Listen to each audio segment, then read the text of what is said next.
You okay? You playing corpse or you putting the blinds on the dusties? I thought you were a deader for sure.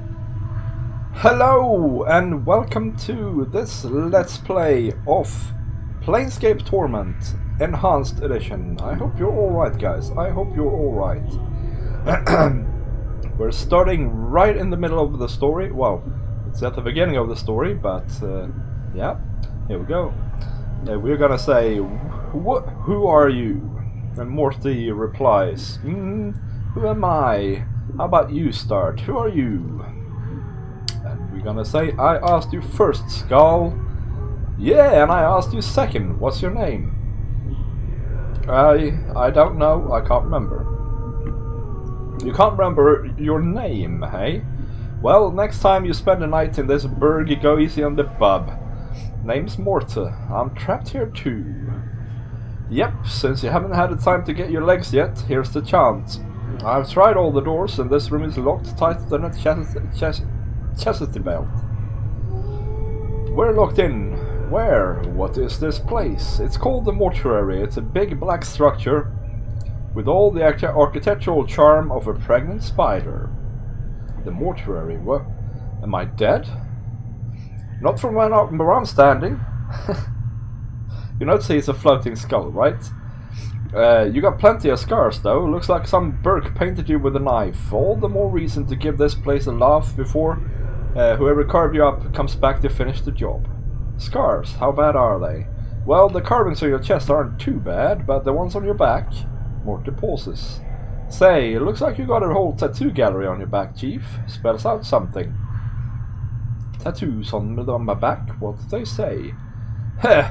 Looks like you come with directions. Morte clears his throat. Let's see, it starts with...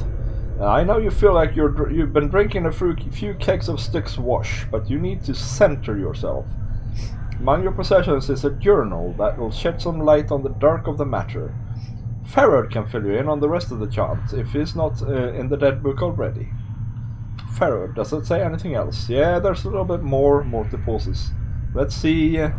It goes on, don't lose the journal or we'll be up with the Styx again, and whatever you do, do not tell anyone who you are or what happens to you, or they'll put you on a quick pilgrimage to the crematorium.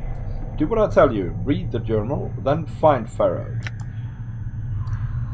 And we will reply, no wonder my back hurts, there's a damn novel written there. As far as that journal I'm supposed to have with me, was there one with me when I was lying here?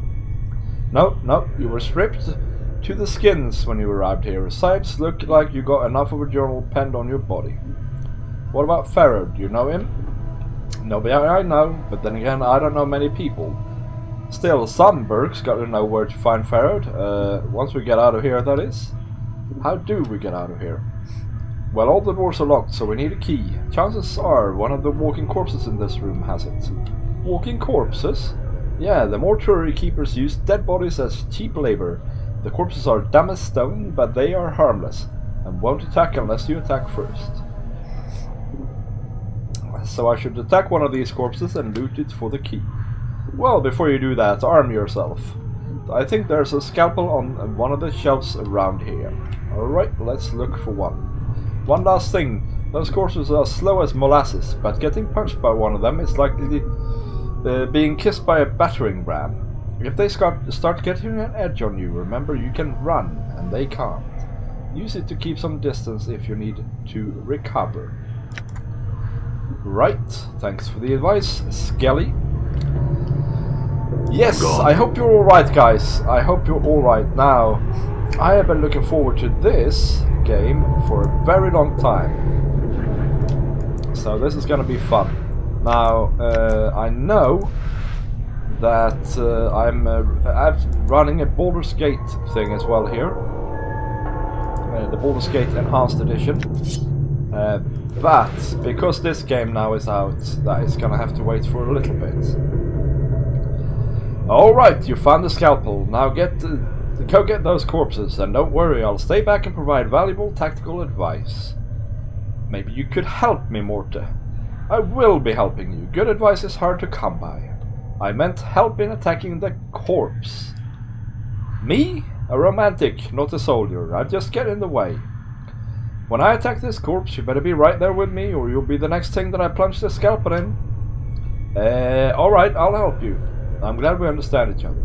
Time to introduce these corpses to the second death, then. Yeah, like I said, we're gonna have to put the Baldur's Gate series on hold for a little bit. But don't you worry, it will be back. So, we are in the mortuary, and we need to get out of here. If you haven't watched them already, go ahead and watch my 2 videos that I have out at the moment about Planescape Torment Enhanced edition. There's one about how to generate a decent character, and let's see. This is our character. It actually follows what I say in that video. So Wisdom 18, Intelligence 17, and Charisma 13. We're currently a level 3 fighter. That's how you start the game. And then the second video is all about, you know, just some pointers to how to get around this game, because it's not exactly like the other games in this series, so Baldur's Gate or Icewind Dale, and it's not exactly like other role-playing games either. It takes place in the multiverse of Sigil. So, more about that later, I'm sure. Psst. Some advice, Chief. I'd keep it quiet from here on. No need to put any more corpses in the dead book than necessary, especially the fans. Plus, killing them might draw the caretakers here. Why do you care about the female corpses? What? Are you serious? Look, Chief, these dead chits are the last chance for a couple of hardy bashers like us. We need to be chivalrous. No hacking them up for keys, no lopping their limbs off, things like that. Last chance? What are you talking about? Chief, they're dead. We're dead. See where I'm going? Eh? You can't be serious.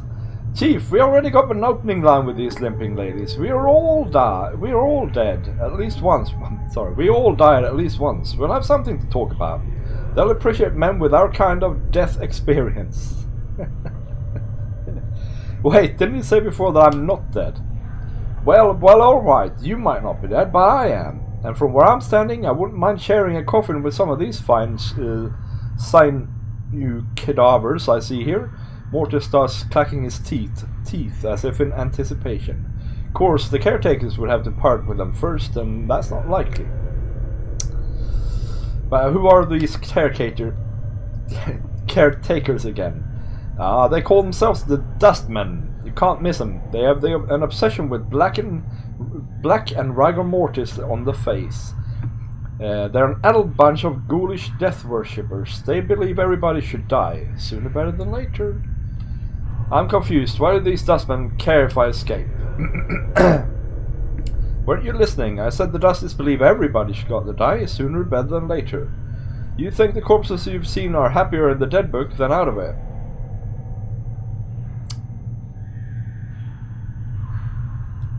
So yeah, we'll say the corpses I've seen here, where do they all come from? Death visits the plains every day, Chief. These shamblers are all that's left of the poor souls who sold their bodies to the caretakers after death. Okay, so apparently you can sell your body when you're alive, and then when you're dead you get taken to the mortuary and reanimated as a worker. Look, Chief, it's obvious you're still a little addled after your kiss with death, so I got 2 bits of advice for you. 1, if you got questions, ask me, alright? Alright, if I have questions, I'll ask you.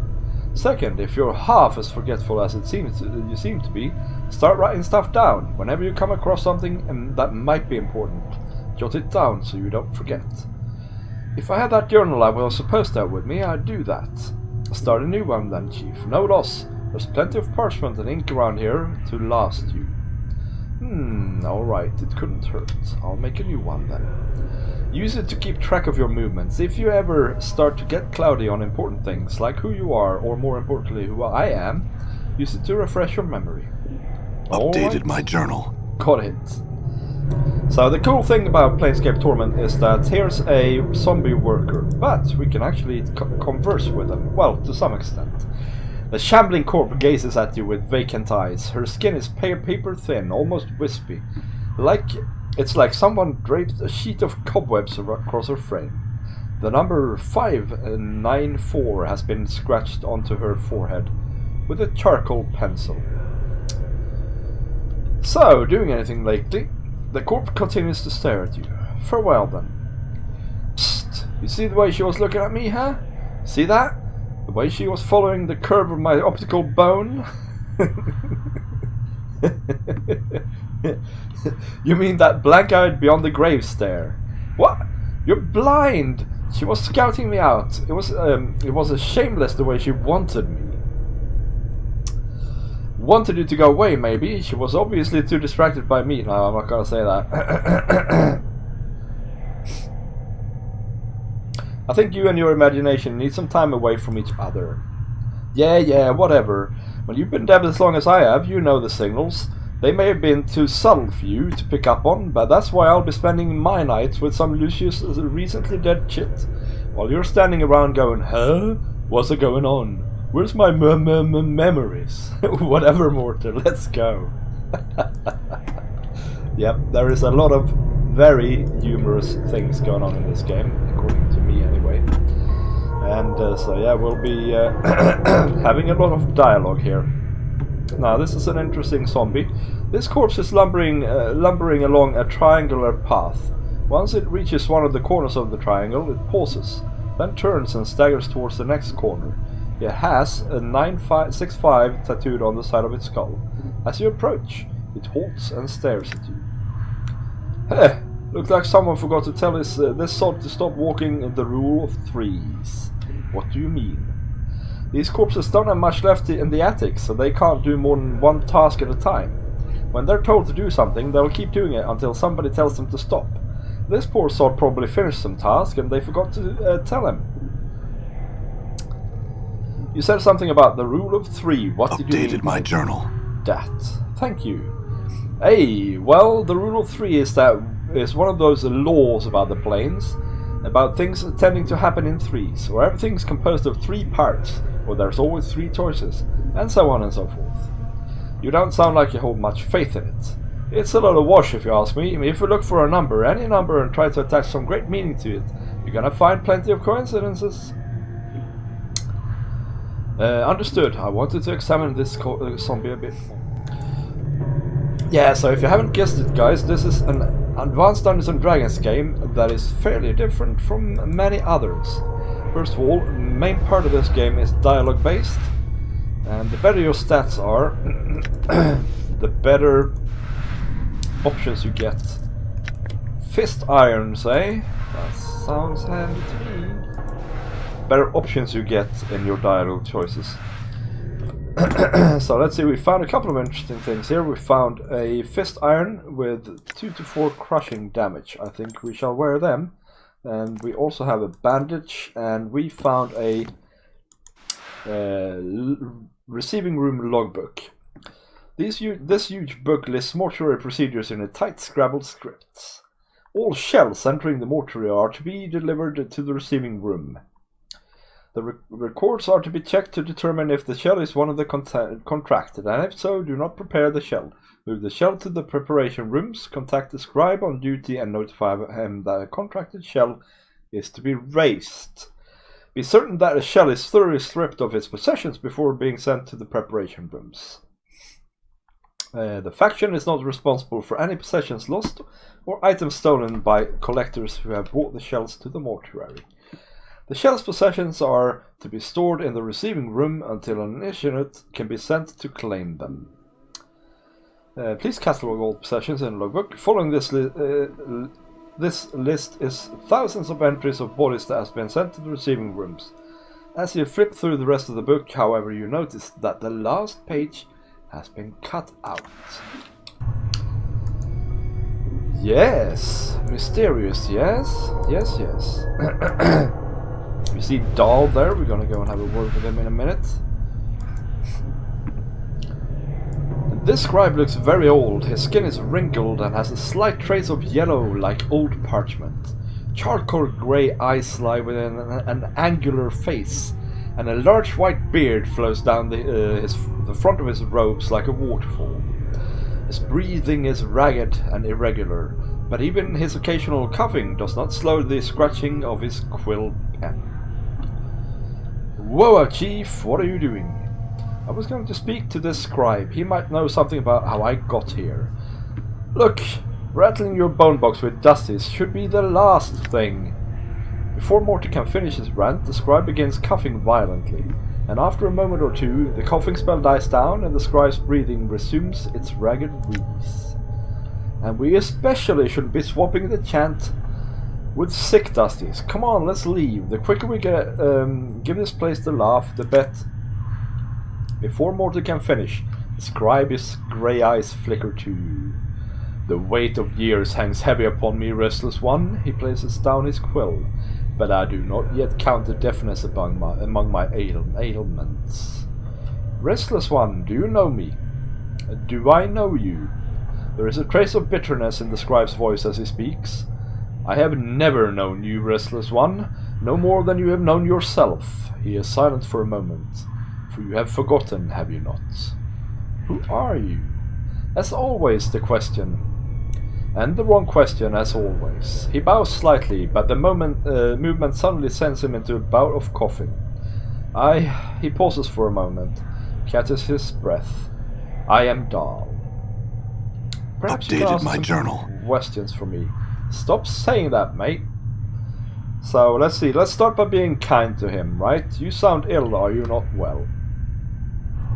I am close now to true death, restless one. It will not be long before I pass beyond the eternal boundary and find peace that I've been seeking. I tire of this mortal sphere. Dhall gives a ragged sigh. The plains hold no more wonders for one such as I. The eternal boundary. The boundary between the shadow of this life and the true death. True death? True death is non-existence, a state devoid of reason, of a sensation, of passion. Dhall coughs, then gives a ragged breath. A state of purity. Sounds like oblivion. Why would anyone want that? Is it worse than remaining in this shadow of what life once was? I think not. Shadow of life? Yes, a shadow, you see, restless one. This life is not real. Your life, my life, they are all shadows flickering of what life once was. This life is where we end up after we die, and here we remain trapped, caged, until we can achieve the true death. What makes you think this life isn't real? And now, I have to give it to Dhall, he has a very good reply. What makes you think this life is real? Look inside yourself. Do you not feel something is lacking? Dhall shakes his head. This is purgatory. There is only sorrow here, misery, torment. There are not the elements that make up. These are not the elements that make up life. They are part of the cage that traps us in this shadow. And I will reply, I think your fatalism has gotten the better of you. Those elements are part of life, but not the whole of it. Dhall shakes his head. Passions carry weight. They anchor many to this shadow of life. As long as one clings to emotion, they will be continually reborn into this life, forever suffering, never knowing the purity of true death. And I will reply, I see. How does one escape the cycle of rebirth and achieve this true death? Kill your passions. Strip yourself of the need for sensation. When you are truly cleansed, then the cycle of rebirth will end and you can achieve peace. Dhall sighs. It sounds like a death rattle in his throat. Past these halls of ours, past the eternal boundary, lies the peace that all souls seek. So, tell me more about the mortuary. I'm trying to change the subject here. This is where the dead are brought to be interred or cremated. It is our responsibility as Dustman to care for the dead, those who have left this shadow of life and walked the path to true death. Dhall's voice drops in concern. Your wounds must have exacted a heavy toll if you do not recognize this place. It is almost your home. Dustman? We, Dustmen, are a faction, a gathering of those of us that recognize the illusion of this life. We await the next life and help others on their journey.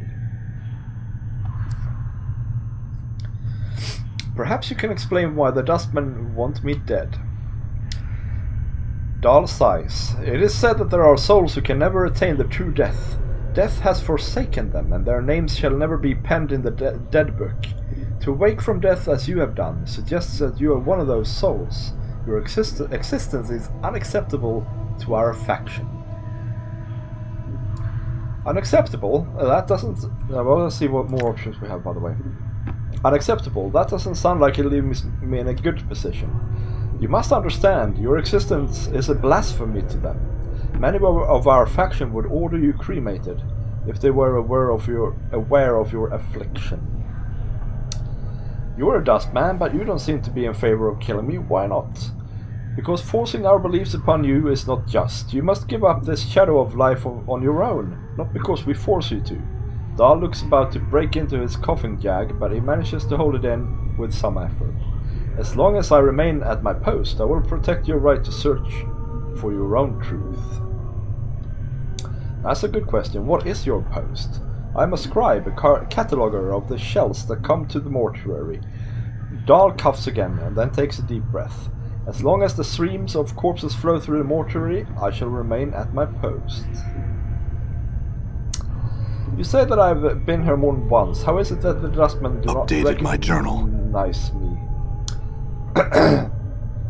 I am the one that catalogs the shells that come to our halls, Restless One.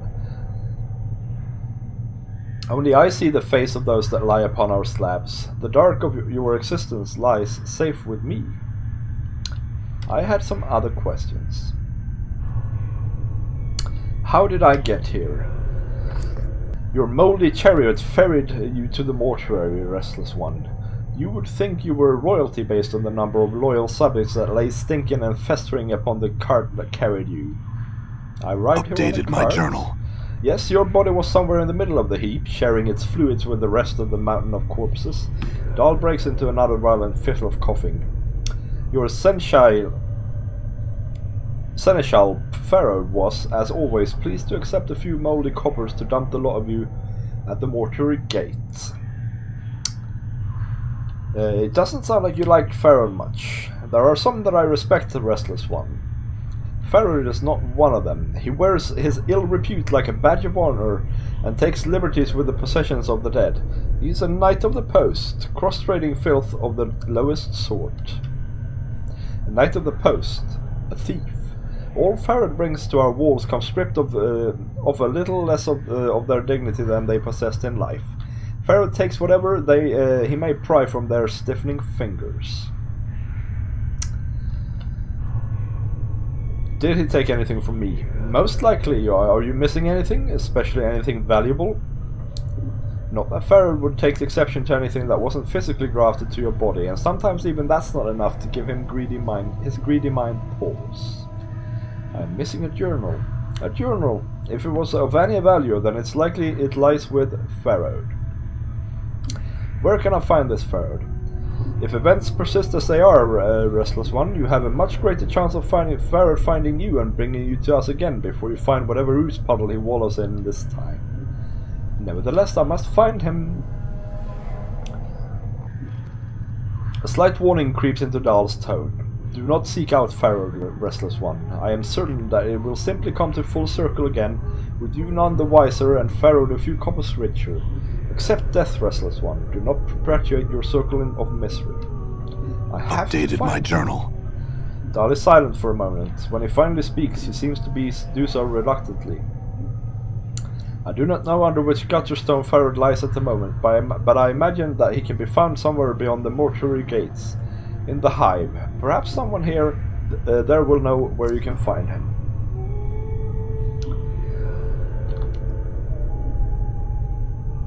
Now, this is the springing question. Do you know who I am? Updated my journal. I know scant little of you, Restless One. I know little more of those that you have journeyed with you.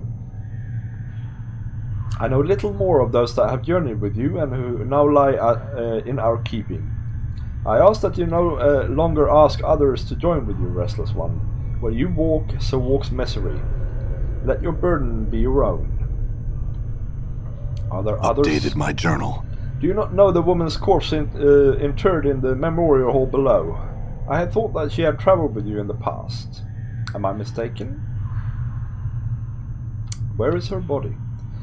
The Northwest Memorial Hall on the floor below us. Check the biers there. Her name should be on one of the memorial plaques. Mayhap that will revive your memory. I don't know. I don't recall ever traveling with a woman. Dhall makes no response to this. He simply stares at you in silence.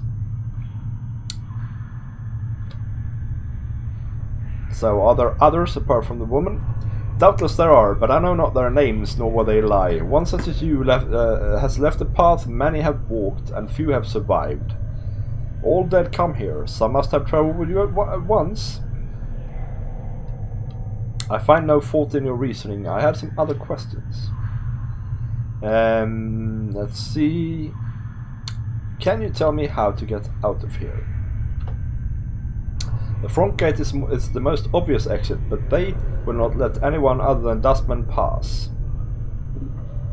One of the guides by the front gate has a key to it, but it is unlikely he will open it for you unless you are extremely persuasive.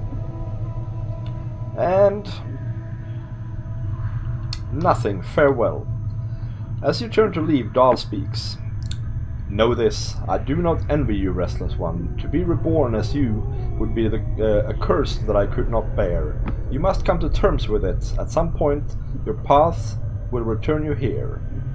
Dhall coughs, the sound rattling in his throat. It's the way of all things flesh and bone. Then perhaps we will meet again, Dhall. Okay, yeah, so you can see now, there's a lot of dialogue going on in this game.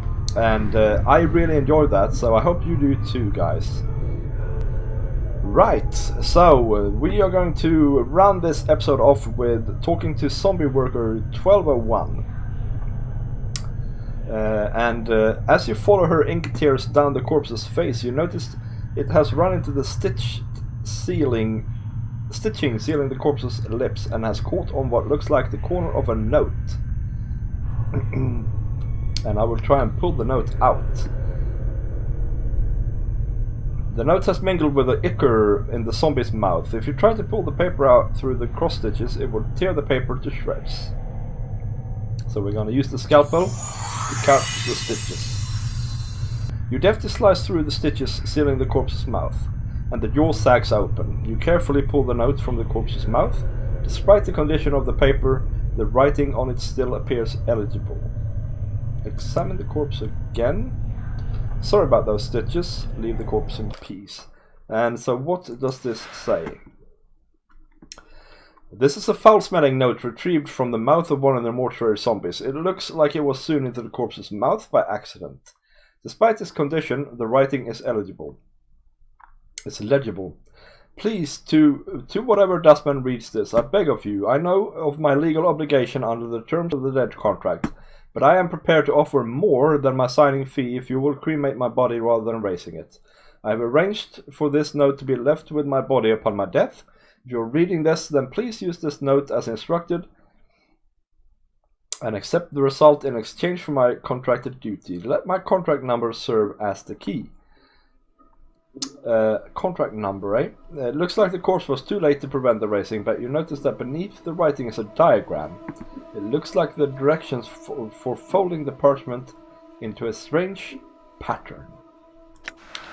And next time we will reveal what this pattern is, guys. But for now, I hope you enjoyed this episode 1 of our Planescape Torment Enhanced Edition playthrough Let's Play thingy. And I sure did, although we are actually just 3 rooms into the game. So, but yeah, for now I will bid you farewell, and I will see you next time. Bye bye.